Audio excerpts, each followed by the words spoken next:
When you talk about hope, you have to be a long-distance runner, you see.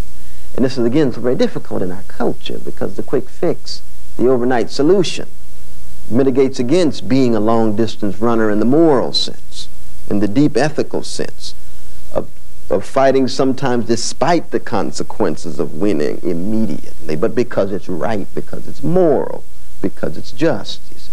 That kind of hope linked to combative spirituality is what I have in mind. In this half hour, a conversation with Cornel West. I'm Bill Moyers.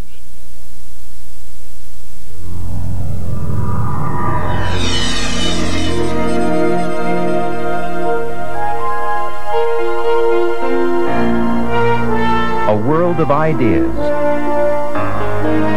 with Bill Moyers. Funding for this program is provided by the John D. and Catherine T. MacArthur Foundation, a catalyst for change. Corporate underwriting is provided by General Motors. General Motors, committed to excellence in its products and services and in support of quality television programming. Cornel West is a scholar who has never let the ivy grow round his tower. These two are inseparable but not identical. Now, unfortunately, His life in the academy is busy. He teaches religion at Princeton University and directs the program of Afro-American Studies there. He's also taught philosophy at Yale and at Union Theological Seminary. He's an author, too. Prophecy Deliverance traces the roots of liberation theology in the Afro-American Church.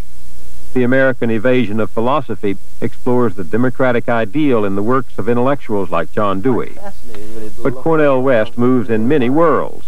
He writes about everything from postmodern architecture and rap music to teenage suicide and black politicians. You will find him often speaking to community groups and to kids in public schools, and as a lay preacher in the pulpits of various denominations. We caught up with him at New York's historic Riverside Church. For an intellectual, you've been cited in some very unusual places. The storefronts and streets of Harlem, the shanty towns of South Africa, one of the worst high schools in one of the worst districts of Brooklyn. How come those are so far from Princeton, so far from the ivory tower?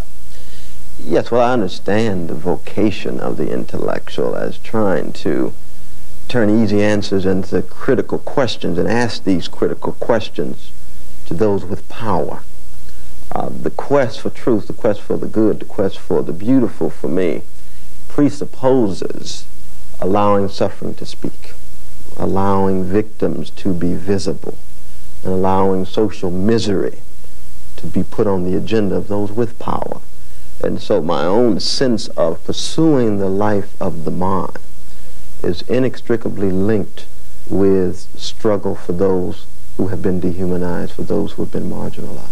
What do you find when you go out there? Because there is this idea, this image in America at large of a substantial portion of the black community in the inner cities simply saying yes now to death, violence, and hate.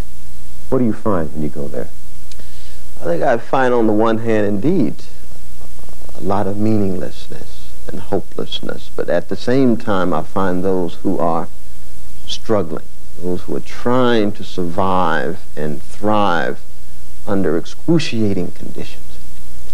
And so the question becomes, how does one attempt to turn and transform that meaninglessness and hopelessness into a more effective kind of struggle, a more efficacious form of resistance? It's a very, very difficult task, but there are a host of highly courageous people, working people, ordinary people, who are trying to hold on to meaning and value in a society that evolves more and more around market activity.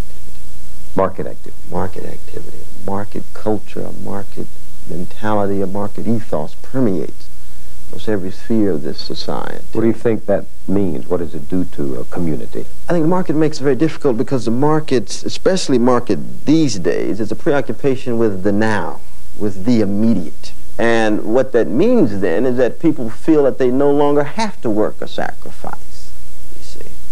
Why? Because the big money can be achieved right now. I'll give you an example in the black community in which market activity is at its most pernicious and vicious form, and that is the drug industry. You see, with young people engage in market activity, wanting to make the easy buck now, in many ways mirroring what they see in larger society, what they see on Wall Street, you see. And it makes it very difficult for them to take not only commitment and caring and sacrificing, but ultimately human life itself seriously. Profits become much more important than human life, and this again mirrors our society. So what we see is a very cold-hearted, mean-spiritedness throughout these communities, and I think again it reflects so much of our own culture and civilization. It's quite frightening, it seems. What do you say to these young people? I know you've been making a lot of speeches to young people in the high schools like those in Brooklyn, where the situation is fairly miserable. I say that we live in a society that suffers from historical amnesia, finds it very difficult to preserve the memory of those who have resisted and struggled over time for the ideals of freedom and democracy and equality. And then I pose the question to them, you see. To the kids. To the kids. Are you going to be part of this tradition? What's going to happen to this tradition? How do you keep it alive? How do you keep it vital and vibrant? Ends on a query to them. But you're saying to them, suggesting to them that each one of them can signify, each one of them can matter. That's right. And of course, that's what hope is all about. You see, that's what hope is all about. That you have to hold on to some notion that the future can be different by means of you sacrificing, by means of you fighting, by means of you struggling. And this is an old message. I mean, I learned this message in the black church years ago. But is that relevant to these kids whose imaginations, as you talk, must sometimes wander to Prince and Michael Jackson and what's the latest rap group that's so popular? Public Enemy, Stetsasonic, yes. No, I think it can be relevant, but it has to be couched in such a way that they see its relevance. Now, these figures are, in fact, their heroes, and oftentimes they are their heroes for the wrong reasons. They're the heroes because of what they possess and the visibility they have, but they overlook the sacrifice and talent and work in becoming a Michael Jackson and a Prince. And I then try to use that example as a way of linking it much more to struggles for social justice and struggles for freedom and equality. But these two figures, I think, in many ways are exemplary of the kind of sacrifice and discipline needed for them to be the towering figures that they are in our popular culture. Once upon a time, as you indicated in your own life, the church did provide that space. It did provide that model. It did provide that community. But I saw a poll just recently said that said in the black community, the church is increasingly not a part of the ambitions or the life of young people. Do you find that so? Well, yes. I mean, one, I think it's important to note that the black church especially has had a disproportionate amount of influence on the black community, but the black church has always been a minority movement. But its influence is tremendous. It's turned out teachers and preachers and political leaders and activists, journalists, and scholars. Very much so. And it's continuing to produce such figures, but its influence is indeed decreasing as churches are around the country, not in terms of numbers, but in terms of actual influence because of market forces. But I do think that the message of the church remains relevant, even among those who are not Christian. It's been curious. It's been a curious intrigue to me as to why, when blacks were brought to this country, so many of them did adopt Christianity, which was the religion that often defended the slavery that imprisoned them. How do you explain that? Why did they turn to Christianity? I don't think none of us fully understand. I want to argue that black people turn to Christianity, large numbers of black people turn to Christianity for three basic reasons. The first had to do with issues of meaning and value. Black people arriving here 371 years ago had to come to terms with the absurd in the human condition in America and the absurd as America. America's Egypt, America as a place of enslavement. So that image of the Exodus, of the slaves freeing themselves. A God of history who cares and who sides with the oppressed and the exploited. A God who accents and affirms one's own humanity in a society that is attacking and assaulting black intelligence and black beauty and black moral character, namely white supremacist ideology. That this message spoke very deeply at the level of meaning and value. But institutionally it's very important, because you see black people appropriated primarily the left wing of the Reformation, Baptist, my old Methodist, you see, I'm Baptist myself. And the polity is a much more democratic polity than that of my Catholic friends. Yeah. And by democratic, what I mean is, of course, that the preachers are accountable immediately to the congregation. And the pew has access to positions of leadership. And the pew has access to issues of leadership, so that black humanity at the level of both leadership and followership could be accented. And you were trained in the public arts. You remember a Bible drill where the teacher would call out the scripture and you would have to step forward and say, read it. And you find it in the Bible very quickly. That's precise. You were trained instinctively there to take a public position. That's right. That's right. And then I think politically there was also a reason, and that had to do with the fact that black people could indeed not only identify with an oppressed people, but that they could engage in a form of critique of slavery, critique of Jim Crowism, critique of second-class citizenship, while holding on to the humanity of those who they opposed. I mean, this is the great lesson of Martin Luther King Jr., and King Jr. is a product of this tradition. We have opponents, but we're not enemies. That's precisely right. You see, so what religion can do at its best is provide us with the vision and the values. But what we need also are analytical tools. And one doesn't look to the Bible to understand the complexities of modern industrial and post-industrial society. We learn certain insights into the human condition. We have certain visions of what we should hope for, what should motivate us to act. But we need analytical tools. And the analytical tools that is needed is found outside of religious texts. It's found outside of religious sensibilities. We move to the social sciences.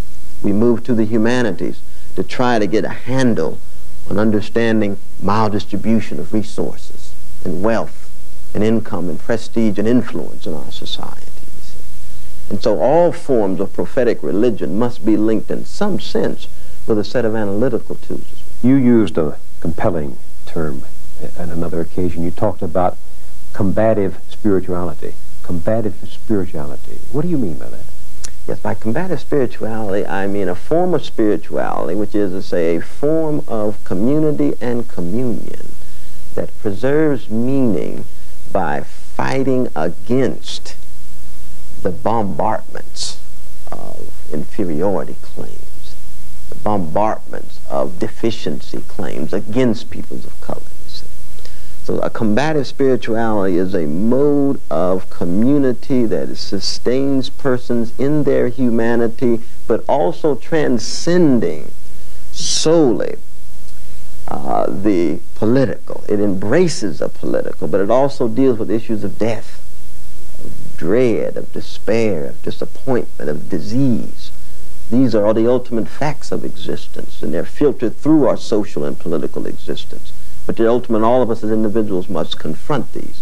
And a combative spirituality accents a political struggle, but goes beyond it by looking death and dread and despair and disappointment and disease in the face. And saying? And saying that there is, in fact, a hope beyond these.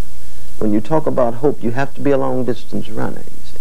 And this is, again, so very difficult in our culture, because the quick fix, the overnight solution, mitigates against being a long-distance runner in the moral sense, in the deep ethical sense, of fighting sometimes despite the consequences of winning immediately, but because it's right, because it's moral, because it's just. You see. That kind of hope linked to combative spirituality is what I have in mind. So combative spirituality is that sense of subversive joy, you once called it. Subversive joy. Yes. What is that? Subversive joy is the ability to transform tears into laughter. A laughter that allows one to acknowledge just how difficult the journey is. but to also acknowledge one's own sense of humanity and folly and humor in the midst of this very serious struggle. So it's a joy that allows one both a space, a distance from the absurd, but also empowers one to engage back in the struggle when the time is necessary. Some of that has come, has it not, from black music, from gospel and jazz and blues with a slightly different emphasis. What about rap? Does rap have any of that spiritual energy in it? Oh, very much so. I mean, black rap music, I think the most important development in the last 10 years is a profound extension of the improvisational character of what I call the Afro-American spiritual blues impulse. And what I mean by that is an attempt to hold at bay the demons and devils, which blues, spirituals, and others hold at bay. And then by means of a technical virtuosity in rhetoric, by means of an appropriation of certain rhythmic, syncopating, antiphonal call and response forms, which are so central for black music, what rap has done is to allow a kind of marriage between the rhetorical and the musical. And I do think that part of the challenge of rap music is trying to remain linked to some notion of transcendence. And by transcendence, I don't mean the transcendent, but I mean some critical distance so that some kind of evaluation and judgment can be made on the present. What is the judgment being made? Because you said somewhere that rap music is part and parcel of the subversive energies of the youthful black underclass. What do you mean, subversive energies? Yes, that they respond to their sense of being rejected by the society at large, of being invisible by the society at large, by their own critique, a subversive critique of the society. And that subversive critique has to do with both the description and depiction of the conditions under which they're forced to live, as well as the description and depiction of the humanity preserved by those living in such excruciating conditions. It then goes beyond to a larger critique of the power structures as a whole. It's international in terms of its link to struggles in South Africa, and so that in that sense it's part of a prophetic tradition. But I should say that what is lacking in rap music is vision and analysis. Now, of course, none of us require from music analysis, but vision. It is just fun. You see, it's fun, it's entertaining, it helps sustain the rituals of party going on the weekends, but it still lacks the vision, and this is where, again, the church plays an important role. Because it's quite easy, you see, to channel these energies into very narrow and chauvinistic and xenophobic forms. Such forms lack vision. They don't have moral content. They don't have any ethical substance, you see. And at times you do see this kind of vision being put forward, this narrow vision. And even though there may be an intended or unintended political commentary in it, I don't see it making any difference politically. Almost every analyst I know says nothing is helping, neither black rap music, neither the black church, neither social programs, neither capitalist economics. Nothing is helping this black underclass. And yet you still trumpet hope. Yes, I do. I mean, this condition of the black underclass is tragic, but they are still human beings who are getting about. Many are still making sense of the world in terms of holding on to their sense of self and holding on to their sense of vitality and vibrancy. Now, that in no way excuses the structural and institutional forces that are at work, which is to say the structural unemployment, the failed educational systems, the consumer culture that bombards them, highly sexualized consumer culture that evolves around orgiastic preoccupation, that tilts in hedonistic directions and so forth. You see, that the black underclass has to contend with all of these. in addition to, of course, the larger racist legacy. But it's not only about race. We know these other factors as well. So that certainly the description of their conditions must include these others. But certainly I hold up hope. I'm talking about my cousins and friends and relatives who are seemingly locked into this condition, and change can indeed come about. The conundrum is that if you are morally outraged today, you're relegated to the margins of society. It's almost considered a form of lunacy to be concerned about social misery. Lunacy in the sense of acting out of the character of the times, out of the norm. To be mature today means you're supposed to say, we can't ameliorate certain circumstances in life. But I think the important point there, though, Bill, is that we have to understand why this is so. Why has cynicism become so pervasive over the past 10 years for those who accented social misery, wanted to focus on social misery? I see that cynicism more and more on the wane. I think Eastern Europe is providing us with a very different lesson. See, up until the last few months, people did not believe that ordinary human beings, organized, could fundamentally change society.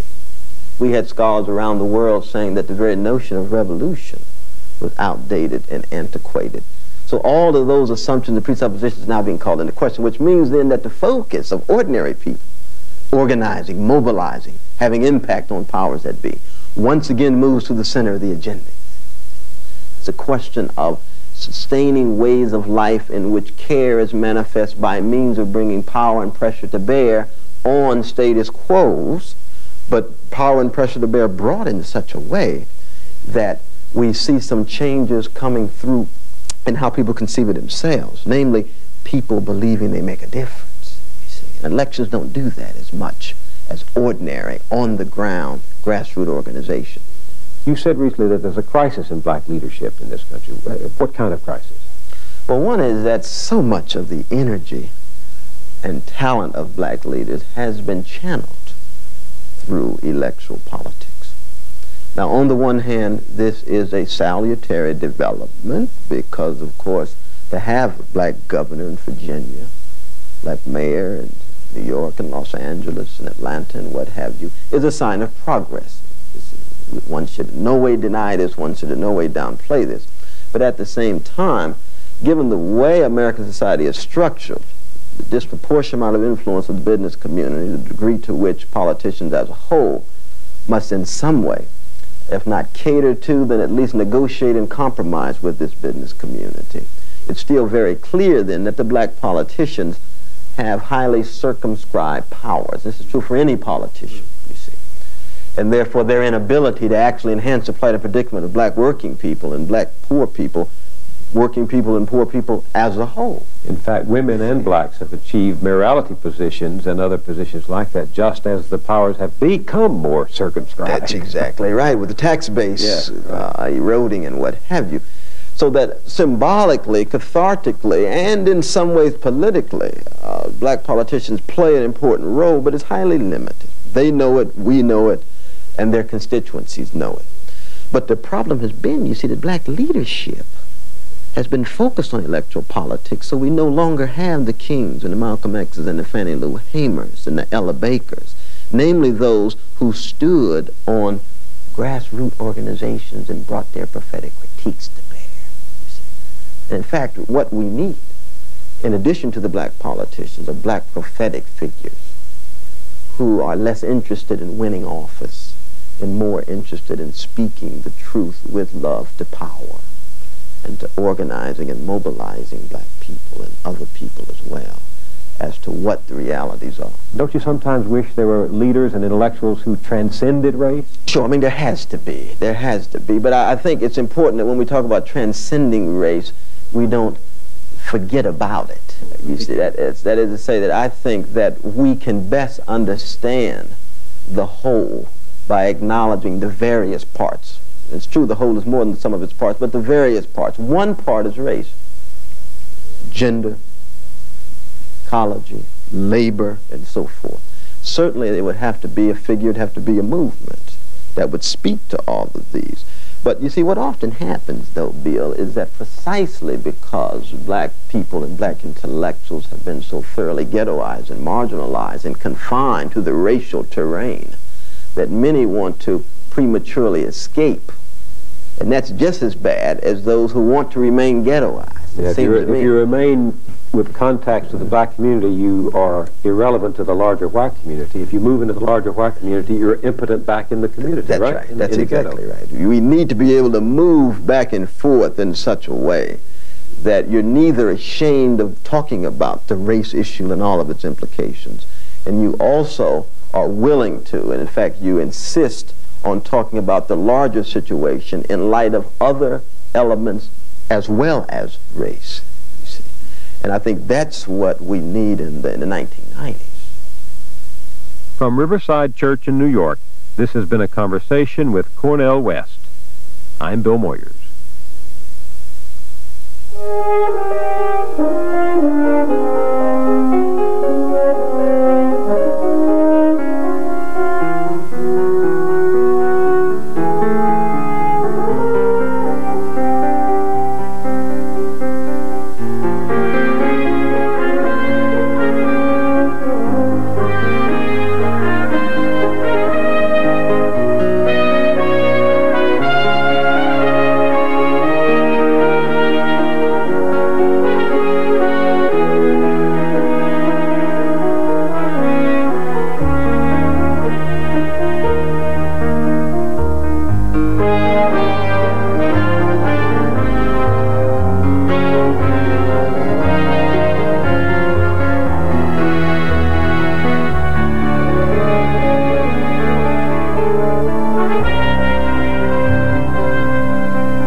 Funding for this program was provided by the John D. and Catherine T. MacArthur Foundation, a catalyst for change.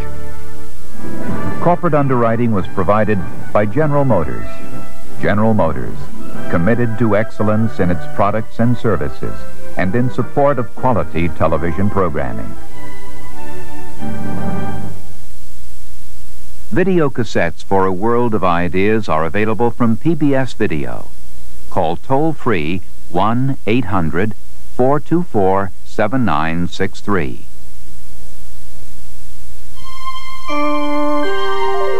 This is PBS.